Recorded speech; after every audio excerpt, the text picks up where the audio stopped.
Branded औषध कौन generic औषध कौन जेनेरिक औषध खाइले आपण मरजिबे कि एमिति कौन पाए 90% फिजिशियन ब्रांडेड औषध खाइबा पई कहंती तांकर कौन लाभ आसंतु जानिबा।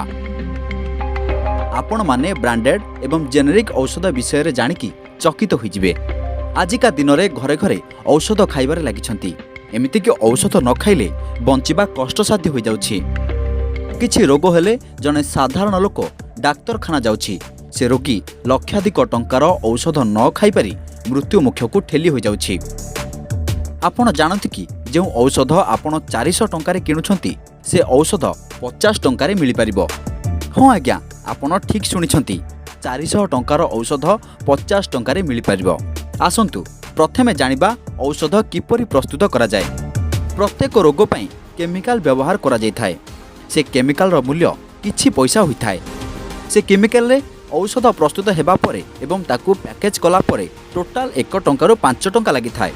से औषध सीधा सड़क लोक मानक पाखरे पहुँचले तार मूल्य 6 टंकारे होई थाए। ए औषधर किछि मार्केटिंग होई न थाए तेणु 6 टंकारे साधारण लोक पाई थांती। एहाकू जेनेरिक मेडिसिन कहा जाए। जेतेबेले एई औषध पई किछि कंपनी मार्केटिंग करे सेतेबेले एहार मूल्य 100 रु 200 टंका होई जाए। एहाकू ब्रांडेड मेडिसिन बोली कहा जाए। आपण माने जदि ब्रांडेड मेडिसिन पई पैसा दे पारु नहांती आपण जेनेरिक औषध खाई परिबे जहा कि ब्रांडेड औषध ठू 80% तक कम थाए।